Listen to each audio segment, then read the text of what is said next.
Hello everyone, warm welcome to B2E learning. Students, आज अपन start कर रहे हैं टॉपिक रेस्पिरेशन इन प्लांट में लेक्चर 3। आज का लेक्चर बहुत इंपॉर्टेंट है।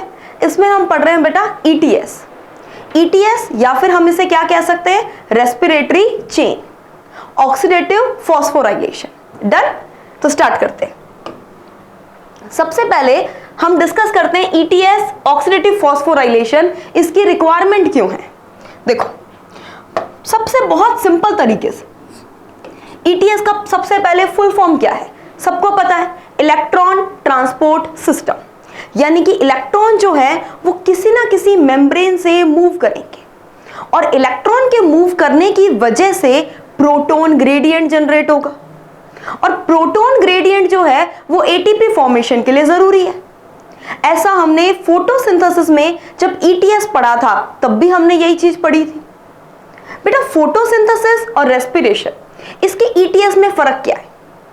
वहां पर मेम्ब्रेन जो है, फोटोसिंथेसिस में मेम्ब्रेन थाइलाकॉइड की होती है और रेस्पिरेशन में जो मेम्ब्रेन है वो माइटोकॉन्ड्रिया की इनर मेम्ब्रेन है। सबसे पहले मेजर डिफरेंस ये ध्यान में रखें। दूसरी बात, वहां पर इलेक्ट्रॉन कैरियर्स जो हैं वो थोड़े अलग होते हैं। सनलाइट जो है वो काम में आती है इलेक्ट्रॉन को एक्साइट करके हायर ऑर्बिटल तक ले जाने के लिए, जबकि यहां पर जो एनर्जी काम में आ रही है ये हमारी फूड एनर्जी है। मतलब जो भी हमने खाना खाया है उसमें ऑक्सीडेशन हुआ है, रिडक्शन हुआ है, वो सारे फूड की जो एनर्जी है वो इलेक्ट्रॉन को ट्रांसपोर्ट करवाने में हेल्प करेगी। ओके, तो सबसे पहले अपन लेते हैं इलेक्ट्रॉन ट्रांसपोर्ट सिस्टम। इसका एक नाम और लिख लेना सभी, रेस्पिरेटरी चेन।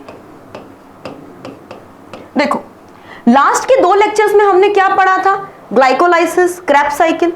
ग्लाइकोलाइसिस और क्रेब्स साइकिल के अंदर क्या फॉर्मेशन किसका हुआ था, एटीपी। एसएलपी से एटीपी तो बहुत कम बने थे।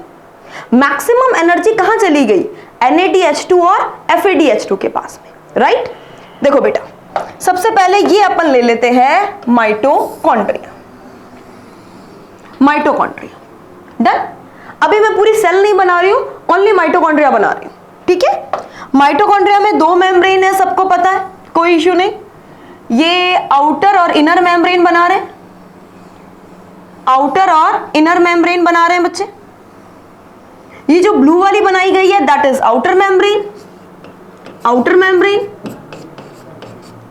और फिर जो ग्रीन वाली बनाई गई है दैट इज इनर मेम्ब्रेन। अब ये दोनों मेम्ब्रेन ने क्या किया, इस पूरे माइटोकॉन्ड्रिया को 2 चैम्बर में डिवाइड कर दिया।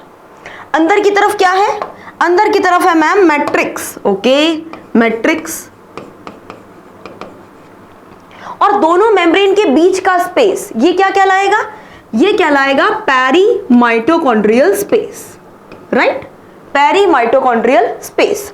आप चाहो तो इसको थोड़ा हाईलाइट कर सकते हो, थोड़ा और बेटर समझ में आ जाए, इसलिए थोड़ा सा हाईलाइट कर देते हैं इसे। बेटा, ये जो पेरीमाइटोकॉन्ड्रियल स्पेस है ना, जिसे मैं येलो कलर से कर रही हूं, यहां पर प्रोटॉन एक्यूमुलेट हो जाएंगे। इस पर्टिकुलर एरिया में प्रोटॉन एक्यूमुलेट हो जाएंगे, ठीक बात। और ये जो ग्रीन कलर की मेम्ब्रेन आपके सामने ग्रीन कलर की लाइन बनाई है, ये इनर मेम्ब्रेन है, इसमें अलग अलग कॉम्प्लेक्स प्रेजेंट होते हैं। अब पूरी समरी पर आते हैं। आज के लेक्चर में हमें पढ़ना क्या है, ग्लाइकोलाइसिस और क्रेब्स साइकिल, इसमें बने थे NADH2 और FADH2। एक ग्लूकोज के कंप्लीट ऑक्सीडेशन से कितने NADH2 मिले थे आपको, लिखो यहां पे, समरी लिखो बेटा, समरी लिखो। सबसे पहले एक ग्लाइकोलाइसिस के कंप्लीट होने में हमें 2 NADH2 मिले थे, राइट। एक ग्लूकोज सबसे पहले ग्लाइकोलाइसिस करता है, ग्लाइकोलाइसिस में 2 NADH2, डन। ये NADH2 कहां पर आ गए, माइटोकॉन्ड्रिया की मैट्रिक्स में, लिख लो भाई, ये 2 NADH2 माइटोकॉन्ड्रिया की मैट्रिक्स में आ गए। उसके बाद क्या हुआ था, लिंक रिएक्शन। लिंक रिएक्शन से क्या मिले थे, 2 NADH2। उसके बाद बचा क्रेब्स साइकिल। एक ग्लूकोज की वजह से क्रेब्स साइकिल कितनी बार होगी, 2 बार, क्योंकि 2 पायरुविक एसिड बने थे। तो एक क्रेब्स साइकिल में 3 NADH2 और एक FADH2, साइकिल में, राइट। क्रैब्स साइकिल कितनी बार होगी? 2 बार, क्योंकि 2 पायरुविक एसिड है। यानी ओवरऑल अगर हम बात करें तो एक ग्लूकोज के कंप्लीट ऑक्सीडेशन से हमें 10 NADH2 और 2 FADH2 जो है वो ऑब्टेन हुए, राइट। अब ये सारी एनर्जी कहां पर है? ये सारी एनर्जी इस हाइड्रोजन के पास में। ये सारे के सारे हाइड्रोजन रिलीज होंगे और एटीपी बनेगा। ये हाइड्रोजन रिलीज होके कहां जाएंगे? ये हाइड्रोजन रिलीज होके प्रोटॉन की फॉर्म में इस पेरीमाइटोकॉन्ड्रियल स्पेस में आएंगे। यहां पे क्या प्रेजेंट है? इनर मेम्ब्रेन के ऊपर प्रेजेंट है ऑक्सीसोम। ऑक्सीसोम यानी F0 F1 पार्टिकल, राइट।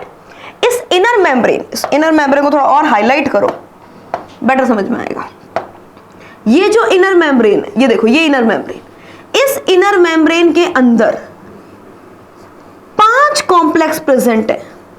वो पांचों कॉम्प्लेक्स हेल्प करेंगे आपकी।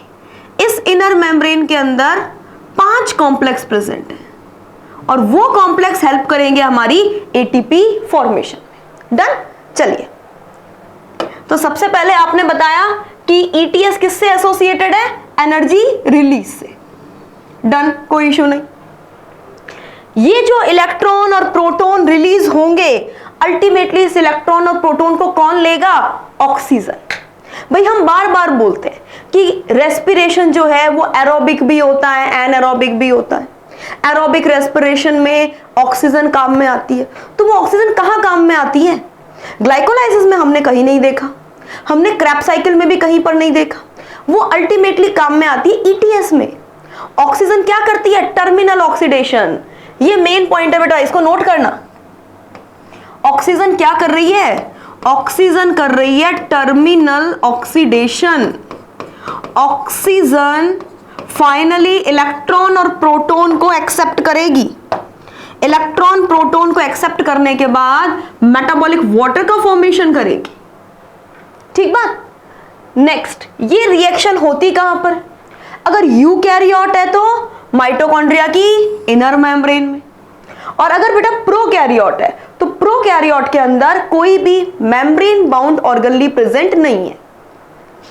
अगर मेम्ब्रेन बाउंड ऑर्गेनली नहीं है तो वहां पर जो इनर मेम्ब्रेन है, सॉरी, वहां पर जो सेल मेम्ब्रेन है, इनर मेम्ब्रेन तो किसकी हो गई? यूकैरियोट की। प्रोकैरियोट में जो सेल मेम्ब्रेन है वो अंदर की तरफ क्या बना लेते हैं? फोल्डिंग्स बना लेते हैं। इन फोल्डिंग्स को हम क्या बोलते हैं? मीजोसोम। बेटा इस मीजोसोम के अंदर क्या होगी? ये रिएक्शन होगी। चलो मैडम, इतनी बात हमारी क्लियर है कि हमें पढ़ना है ईटीएस। ईटीएस का पर्पस क्या है? ATP formation. ये एटीपी आएंगे कहां से? जो NADH2 FADH2 बने हैं वो एटीपी में हेल्प बनाने में हेल्प करेंगे, वो हाइड्रोजन को डोनेट करेंगे, वो प्रोटॉन इलेक्ट्रॉन को डोनेट करेंगे, उससे ग्रेडियंट जनरेट होगा और उससे एटीपी बनेगी। ये बात क्लियर है। क्या इसमें कोई स्पेसिफिक प्रोटीन काम में आती है? बिल्कुल आती है। इनर मेम्ब्रेन के ऊपर 5 कॉम्प्लेक्स पाए जाते हैं। उस 5 कॉम्प्लेक्स में कुछ इलेक्ट्रॉन कैरियर प्रोटीन है। कौन कौन से इलेक्ट्रॉन कैरियर प्रोटीन है? देखो बेटा, कुछ इलेक्ट्रॉन कैरियर प्रोटीन प्रेजेंट है, आपको ध्यान में रखना है। अभी आपको समझ में आ जाएगा। एक तो है एफएमएन, फ्लेविन मोनो न्यूक्लियोटाइड। एक है बेटा iron sulphur protein, FeS, iron sulphur protein, FeS। और कौन सा है बच्चे? और है क्यूनॉन। इस क्यूनॉन को तो अलग से हाईलाइट करना। इसको बेटा अपन यूबी क्यूनॉन या फिर कोएंजाइम क्यू ये भी कहते हैं। कोएंजाइम क्यू इसका पुराना नाम है। आपको याद है आपने फोटोसिंथेसिस में ईटीएस पढ़ा था, वहां पे एक हाइड्रोजन कैरियर था। कौन सा? प्लास्टोक्यूनॉन। यहां पर कौन है? यूबी क्यूनॉन। यहां पर यूबी क्यूनॉन इलेक्ट्रॉन कैरियर का भी काम करेगा, हाइड्रोजन कैरियर का भी काम करेगा। और खास बात बेटा साइटोक्रोम भी काम में आएंगे। साइटोक्रोम, कौन कौन से साइटोक्रोम काम में आएंगे? 5। सीक्वेंस से ध्यान में रखना है, सीक्वेंस भी पूछी जाती है इसमें। Cytochrome B, then cytochrome C1, उसके बाद साइटोक्रोम C। ये साइटोक्रोम C इस पूरी साइकिल में सबसे छोटी प्रोटीन है, सबसे स्मॉलेस्ट प्रोटीन जो मेम्ब्रेन के अंदर की तरफ पाई जाएगी उसे अपन बोलेंगे साइटोक्रोम सी। ठीक बात। उसके बाद अपन ने बोल दिया साइटोक्रोम ए, साइटोक्रोम A3। ये 5 साइटोक्रोम्स जो है वो इसमें काम में आएंगे। डन। अब पांचों कॉम्प्लेक्स के नाम ध्यान से सुनते हैं। कौन कौन से कॉम्प्लेक्स हैं जो ETS को परफॉर्म करने में हेल्प करेंगे? देखिए, ये पांचों कॉम्प्लेक्स की टेबल है, इसको अच्छे से नोट डाउन करना। पांचों कॉम्प्लेक्स को सीक्वेंस से ध्यान में रखना है। पांचों कॉम्प्लेक्स में से ऐसा कौन सा कॉम्प्लेक्स है जो एक एंजाइम है, माइटोकॉन्ड्रिया की इनर मेम्ब्रेन पे प्रेजेंट एंजाइम है। क्रैब्स साइकिल में हमने पढ़ा था, मोस्ट इंपॉर्टेंट, सक्सिनेट डिहाइड्रोजिनेज। क्या करता है? सक्सिनेट को फ्यूमेरेट में कन्वर्ट करता है।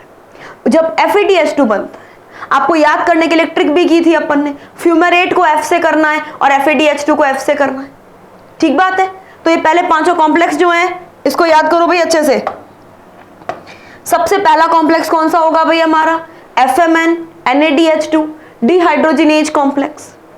अगर हमें इस कॉम्प्लेक्स को ब्लॉक करना है, जैसे मान लो सपोज, एक बात सुनो बेटा, हमारा कोई प्लांट है, ठीक है, इस प्लांट को वीड बहुत परेशान कर रहे हैं, मतलब खरपतवार जो होती है वीड, वो परेशान कर रहे हैं, या इंसेक्ट परेशान कर रहे हैं, वो प्लांट की ग्रोथ होने नहीं दे रहे। तो हम क्या करते हैं? हम इंसेक्टिसाइड डालते हैं, हम पेस्टिसाइड डालते हैं, हम वीडीसाइड डालते हैं, यही सब करते हैं।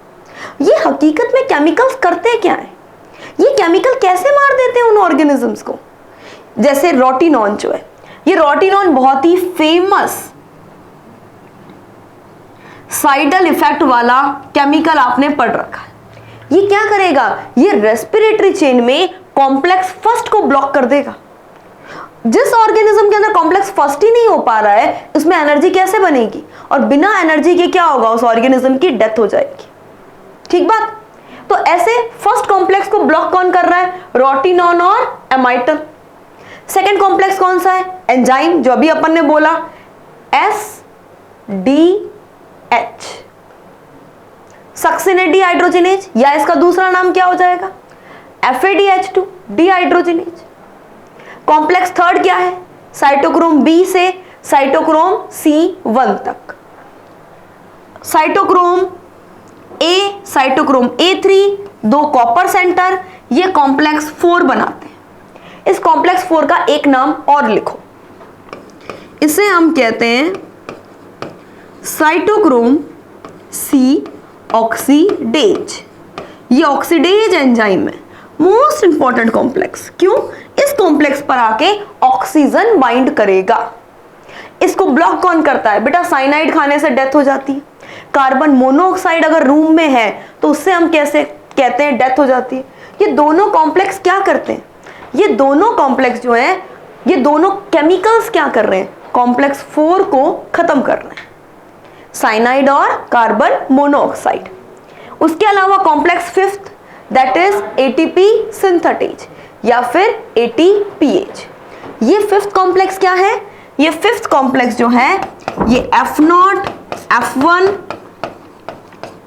पार्टिकल, या फिर हम इसे कह सकते हैं बच्चे ऑक्सीसोम। तो ये आपने सारी तैयारी कर ली ETS पढ़ने की। अब आते हैं मेन ETS पर। पांचों कॉम्प्लेक्स पता है बेटा, कोई दिक्कत नहीं। चलो स्टार्ट करते हैं। सबसे पहले ये आपके सामने है इनर मेम्ब्रेन। ध्यान से समझना, ये आपके सामने इनर मेम्ब्रेन जो है, ये पूरी की पूरी माइटोकॉन्ड्रिया की इनर मेम्ब्रेन। चलो यहां पे लिख लो बेटा, that is inner mitochondrial membrane. Inner mitochondrial membrane. Done. IMS, inner mitochondrial membrane. Inner mitochondrial membrane से बाहर की तरफ क्या है? बाहर की तरफ है peri mitochondrial space, that is peri mitochondrial space. ये सारा पेरी माइटोकॉन्ड्रियल स्पेस है। और अंदर की तरफ क्या है? मैट्रिक्स। ये पूरा का पूरा पार्ट क्या हो गया बच्चे? मैट्रिक्स। ठीक बात। अब होगा क्या बेटा? मैट्रिक्स से जो है पर्टिकुलर, या फिर अगर आपको थोड़ा सा और इजी समझना हो तो आप इसे मैट्रिक्स, जहां पे सारे के सारे मॉलिक्यूल्स इकट्ठे हुए हैं, वो डाल सकते हो। और एक तरफ आप क्या डाल दीजिए, मैट्रिक्स, और ये आपने डाल दिया बेटे पेरी माइटोकॉन्ड्रियल स्पेस। डन। अब शुरुआत करते हैं कॉम्प्लेक्स फर्स्ट से। ध्यान से समझना, बहुत ही इजी और बहुत ही बढ़िया कंसेप्ट है। सबसे पहले क्या होगा, NADH2 अपने हाइड्रोजन डोनेट करेगा।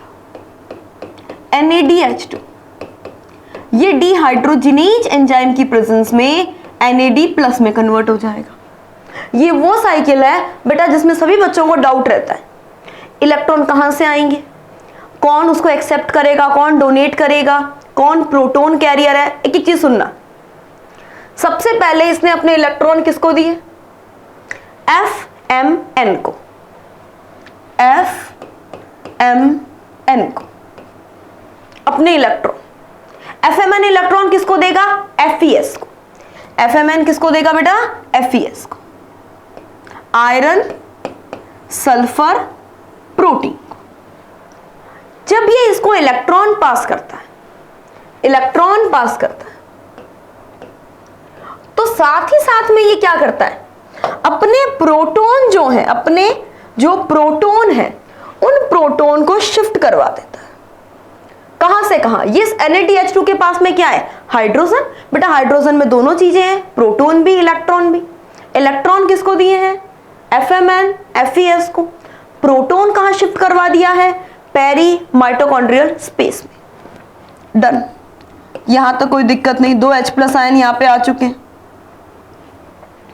अब ये इलेक्ट्रॉन आगे किसको पास करेगा, बेटा ये इलेक्ट्रॉन पास करेगा आगे, इसी इनर मेम्ब्रेन के अंदर प्रेजेंट है यूबीक्विनोन। ये यूबीक्विनोन को पास करेगा इलेक्ट्रॉन। जब ये इलेक्ट्रॉन यूबीक्विनोन को पास करेगा, उसी टाइम पर ये जो कॉम्प्लेक्स फर्स्ट है, अगर आपको फिर भी कोई डाउट रहता है तो आप सबसे पहले इस कॉम्प्लेक्स की लेबलिंग कर लो। ये कॉम्प्लेक्स फर्स्ट, ये जो बनाया गया है ये कॉम्प्लेक्स थर्ड है, जिसका नाम हमने क्या पढ़ा था, cytochrome B to cytochrome C1, that is complex second, that is complex 4, और ये कॉम्प्लेक्स फिफ्थ। इसको तो देख के सभी बच्चे पहचान गए, इसमें 2 पार्टिकल्स भी दिखाई दिए हैं आपको, F0 और F1, है ना भाई। चलिए, कॉम्प्लेक्स फर्स्ट के पास इलेक्ट्रॉन आए FMN, देन FeS। इसने किसको दे दिया इलेक्ट्रॉन, इसने इलेक्ट्रॉन दे दिए यूबीक्विनोन को। बेटा जब ये इलेक्ट्रॉन यूबीक्विनोन को पास कर रहा होता है, उसी वक्त कॉम्प्लेक्स फर्स्ट के पास में एक और प्रोटॉन कैरियर है।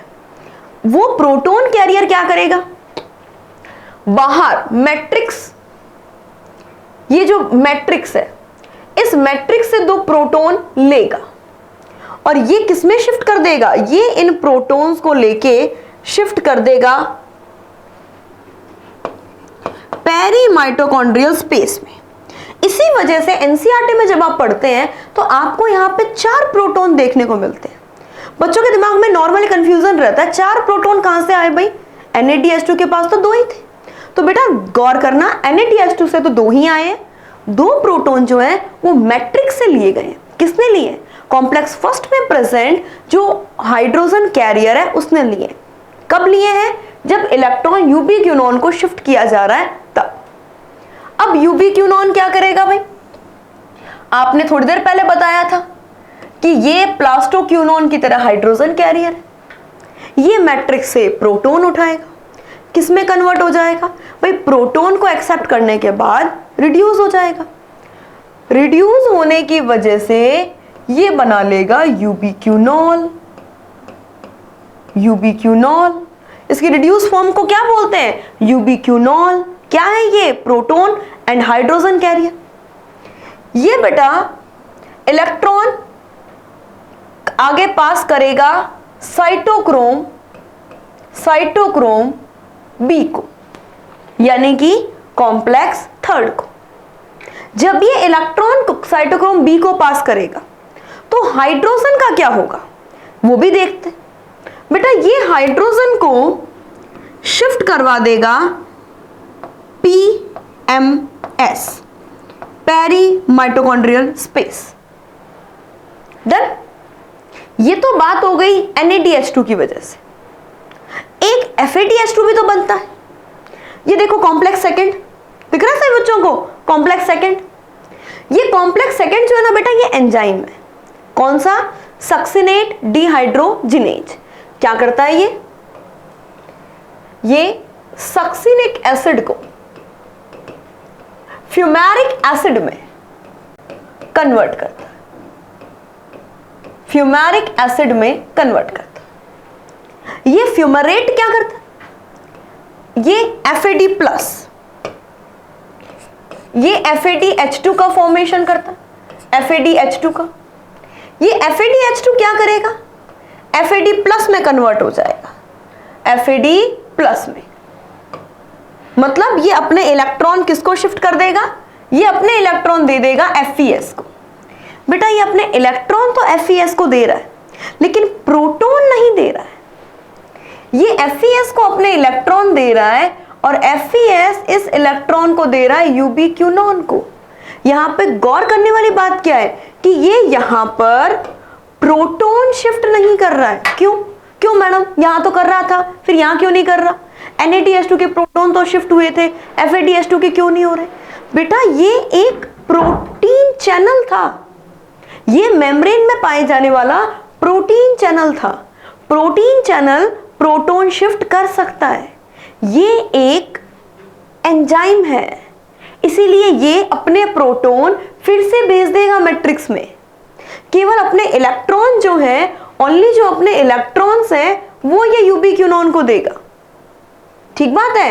अपने जो इलेक्ट्रॉन्स हैं वो ये यूबिक्विनोन को देगा। ये अपने प्रोटॉन क्या करेगा? वापस से मैट्रिक्स में भेज देगा। अब ये यूबिक्विनोन क्या करेगा? बाहर से प्रोटॉन उठाएगा। यूबिक्विनोन की तो आदत है बाहर से प्रोटॉन उठाने की, ये उठाएगा। ये किस में कन्वर्ट हो जाएगा? यूबिक्विनोल में। फिर यूबिक्विनोल क्या करेगा? फिर से यूबिक्विनोल यहां बाहर पेरी माइटोकॉन्ड्रियल स्पेस में प्रोटॉन शिफ्ट कर देगा। और इलेक्ट्रॉन कहां शिफ्ट करेगा? बेटा इलेक्ट्रॉन ये दे देगा साइटोक्रोम बी को। साइटोक्रोम बी जो कॉम्प्लेक्स थर्ड का पार्ट है, कॉम्प्लेक्स थर्ड का पार्ट है बेटा, इसके पास दोनों साइड से इलेक्ट्रॉन आ गए। आप पूछ सकते हो कि मैडम यहां तो दो इलेक्ट्रॉन थे, एनसीईआरटी में तो यहां एक इलेक्ट्रॉन ही लिखा हुआ है, तो वो एक इलेक्ट्रॉन और कहां गया? बेटा वो जो इलेक्ट्रॉन है वो इस यूबिक्विनोन साइकिल को चलाने में काम आता रहता है। ये यूबिक्विनोन साइकिल कंटिन्यू चलती रहे, उसमें यूटिलाइज होता है। एक इलेक्ट्रॉन आगे बढ़ता है, एक इलेक्ट्रॉन यहां से, एक इलेक्ट्रॉन यहां से, और ये दूसरा इलेक्ट्रॉन यूबिक्विनोन साइकिल चला रहा है। जब वापस से NADH2 आएगा तो ये वाला इलेक्ट्रॉन आगे बढ़ जाएगा, पीछे से एक और इलेक्ट्रॉन आ जाएगा, वो साइकिल चलाता रहेगा, ये प्रोसेस चलेगी। नेक्स्ट बेटा साइटोक्रोम बी क्या करेगा? इलेक्ट्रॉन किसको शिफ्ट करवाएगा? FES को। FES क्या करेगा? इन दो इलेक्ट्रॉन्स को साइटोक्रोम C1 को शिफ्ट करवा देगा। ठीक बात? साइटोक्रोम C1 क्या करेगा? साइटोक्रोम C1 आगे देगा कॉम्प्लेक्स 4 को, लेकिन कॉम्प्लेक्स थर्ड और कॉम्प्लेक्स फोर्थ के बीच में एक पोटेंशियल ग्रेडियंट पाया जाता है। ये इलेक्ट्रो पोटेंशियल जो ग्रेडियंट प्रेजेंट है, इसको कवर करने के लिए यहां पर बीच में एक छोटी सी प्रोटीन प्रेजेंट है, साइटोक्रोम C। ये बेटा सबसे छोटी प्रोटीन है और ये मेम्ब्रेन में बाहर की तरफ लगी हुई है। वो मैट्रिक्स है, ये मेम्ब्रेन का बाहर का पार्ट है, यहां पर लगी हुई है। ये क्या करेगी भाई? ये आगे इस इलेक्ट्रॉन को किसको दे देगी? कॉम्प्लेक्स 4 को। कॉम्प्लेक्स 4 में क्या प्रेजेंट है? आपने बताया बच्चे कॉम्प्लेक्स 4 के अंदर cytochrome A, cytochrome A3 present है, जिसके पास दो कॉपर सेंटर है। पहले कॉपर A के पास जाएंगे इलेक्ट्रॉन, ये देगा इसे साइटोक्रोम A को, फिर जाएंगे साइटोक्रोम A3 के पास, ये कॉपर बी की हेल्प से, कॉपर बी की हेल्प से, और अल्टीमेटली इस इलेक्ट्रॉन को कौन लेगा? अल्टीमेटली बच्चे इस इलेक्ट्रॉन को लेगा ऑक्सीजन। यहां पर वो वाइटल रोल प्ले हो रहा है, जिस ऑक्सीजन के रोल को अपन काफी टाइम से वेट कर रहे थे। ये ऑक्सीजन का वो वाइटल रोल है। ये यहां हाफ मोल ऑक्सीजन, इलेक्ट्रॉन तो यहां से ले लेगा बच्चे, प्रोटॉन कहां से लेगा? फ्री मैट्रिक्स से उठाएगा, और किसमें कन्वर्ट हो जाएगा? मेटाबॉलिक वाटर में, मेटाबॉलिक वाटर, ये मेटाबॉलिक वाटर में कन्वर्ट कर देगा इसको। यानी कि final electron and proton acceptor, अगर ईटीएस में हमसे कोई पूछता है फाइनल इलेक्ट्रॉन एक्सेप्टर कौन है, फाइनल प्रोटॉन एक्सेप्टर कौन है, तो ये फाइनल एक्सेप्टर जो है वो हमारा ऑक्सीजन रहता है। अब जब ये थर्ड जो फोर्थ कॉम्प्लेक्स है, इस फोर्थ कॉम्प्लेक्स के अंदर आपने पढ़ा, इस फोर्थ कॉम्प्लेक्स में जब ये इलेक्ट्रॉन ट्रांसफर हो रहे थे कॉपर ए से कॉपर बी, उसी टाइम पर क्या होता है बच्चे?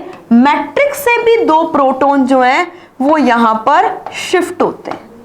अब खुद देखो किस किस तरीके से प्रोटॉन्स जो हैं वो आगे से आगे शिफ्ट होते जा रहे हैं। बेटा ये प्रोटॉन देखो, आप खुद गौर करो, ये है मैट्रिक्स, यहां से प्रोटॉन लगातार कहां शिफ्ट हो रहे हैं?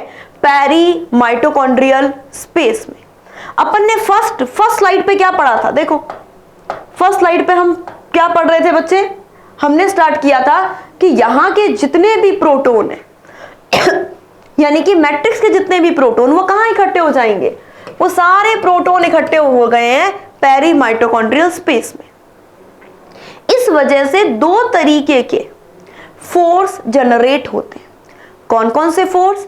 एक होता है बेटा force pH gradient, pH gradient, pH gradient, pH में डिफरेंस। मैट्रिक्स में प्रोटॉन की कमी हुई है तो मैट्रिक्स में ग्रेडियंट कैसा हो जाएगा? भाई प्रोटॉन की कमी होने की वजह से पीएच बढ़ जाएगी, राइट? पेरी माइटोकॉन्ड्रियल स्पेस में पीएच कम हो जाएगी, एसिडिक कंडीशन है, एसिडिक पीएच आ गई। एक तो पीएच ग्रेडियंट, ये किसकी वजह से डेवलप हुआ है? ग्रेडियंट की थोड़ी स्पेलिंग को भी सुधार लो, वरना बच्चे कहेंगे मैम तो स्पेलिंग भी सही नहीं लिख रही है। ग्रेडियंट ये हो गया प्रोटॉन ग्रेडियंट की वजह से पीएच में डिफरेंस। दूसरी बात बच्चे, जो पेरी माइटोकॉन्ड्रियल स्पेस है, यहां पॉजिटिव चार्ज आ जाएगा और यहां नेगेटिव चार्ज आ जाएगा। इलेक्ट्रोकेमिकल ग्रेडियंट, यहां electrochemical gradient, electrochemical potential generate हो जाएगा, इलेक्ट्रोकेमिकल ग्रेडियंट जनरेट हो जाएगा। ये दो चीजें हुई है यहां पे, एक तो प्रोटॉन ग्रेडियंट बना है, एक इलेक्ट्रोकेमिकल ग्रेडियंट बना है। इनको मिला के अपन बोलते हैं proton motive force, proton motive force. बच्चे ये जो प्रोटॉन मोटिव फोर्स है ये किस चीज को स्टिमुलेट करेगा? ये स्टिमुलेट करेगा, अब ये प्रोटॉन जो यहां पर इकट्ठे हुए, ये प्रोटॉन मोटिव फोर्स क्या करेगा? ये जो भी प्रोटॉन यहां पर इकट्ठे हुए हैं वो सारे प्रोटॉन क्या हो? वापस पेरी माइटोकॉन्ड्रियल यानी पेरी माइटोकॉन्ड्रियल स्पेस से ये सारे प्रोटॉन वापस क्या हो? मैट्रिक्स में शिफ्ट हो जाए। ये प्रोटॉन मोटिव फोर्स जो है वो इस बात को स्टिमुलेट करता है और यहां से प्रोटॉन पेयर जो है ये शिफ्ट हो जाता है। प्रोटॉन पेयर जो है ये शिफ्ट हो जाता है। किस में से शिफ्ट होता है? कॉम्प्लेक्स फिफ्थ में से। कॉम्प्लेक्स फिफ्थ क्या है? F0 F1। बेटा ये जो अंदर की तरफ दबी हुई प्रोटीन है ये integral protein that is F0, और ये जो बाहर की तरफ है that is F1 peripheral protein. इसमें क्या भरा हुआ है? इसमें एक एंजाइम भरा हुआ है दैट इज ATPase। जब ये प्रोटॉन यहां से शिफ्ट होते हैं तो ये ATPase एंजाइम एक्टिवेट हो जाता है। इसके एक्टिवेट होने की वजह से इसमें कन्फर्मेशनल चेंजेस आए, ये एक्टिवेट हो गया। इसके एक्टिवेट होने की वजह से ADP जो है, ADP, वो इनऑर्गेनिक फॉस्फेट के साथ में जुड़कर ATP का फॉर्मेशन करता है। अब ध्यान से सुनना बच्चे, एक NADH2 के इलेक्ट्रॉन को न्यूट्रलाइज करने के लिए यहां पे 3 प्रोटॉन पेयर शिफ्ट हुए थे, 1, 2 और ये 3। अगर FADH2 की बात करें तो 2 प्रोटॉन पेयर शिफ्ट होंगे, ये और ये, ठीक बात है। FADH2 की वजह से 2 प्रोटॉन पेयर, NADH2 की वजह से 3 प्रोटॉन पेयर, एक प्रोटॉन पेयर की वजह से एक ATP बनता है। NADH2 की वजह से 3 पेयर यानी 3 ATP, FADH2 की वजह से 2 पेयर यानी कि 2 ATP। डन। अब एक छोटा सा पॉइंट नोट करना बेटा, इस पूरी की पूरी ETS में हमसे क्वेश्चन पूछा जाता है मोबाइल कैरियर कौन है, मतलब ऐसे कौन कौन से मॉलिक्यूल्स हैं जो कि मूव कर सकते हैं। तो आपने बताया एक तो यूबीक्विनोन, ये मोबाइल कैरियर है। दूसरा बच्चे आपने बताया साइटोक्रोम C, ये मोबाइल कैरियर है। सबसे छोटी प्रोटीन है, ये कैरियर प्रोटीन है, ध्यान रहेगा। उसके अलावा अगर हमसे पूछा जाए, आपसे अगर मान लो इसके बारे में फेमस पॉइंट आपसे पूछा जाए तो आप ये भी बता सकते हो साइटोक्रोम C जो है ये मेम्ब्रेन की सबसे छोटी प्रोटीन, स्मॉलेस्ट प्रोटीन है, जो आउटर साइड में प्रेजेंट होती है। कॉम्प्लेक्स थर्ड और कॉम्प्लेक्स फोर्थ को कनेक्ट करने का काम करती है। कॉम्प्लेक्स थर्ड और कॉम्प्लेक्स फोर्थ को कनेक्ट करने का काम करती है। और एक इंपॉर्टेंट बात जो आपको ध्यान में रखनी है, फाइनल हाइड्रोजन एक्सेप्टर यानी कि electron and proton acceptor is oxygen. इसी का वाइटल रोल है, इसी वजह से इस रेस्पिरेशन को हमने एरोबिक रेस्पिरेशन बोला है। तो ये बचा ओवरऑल आपके सामने क्या था, ETS। इसको दोबारा से एक बार अच्छे से देखना, कॉम्प्लेक्स का नाम, इलेक्ट्रॉन का मूवमेंट, प्रोटॉन ग्रेडियंट का जनरेट होना, प्रोटॉन मोटिव फोर्स का बनना, एक एक पॉइंट ध्यान से पढ़ना।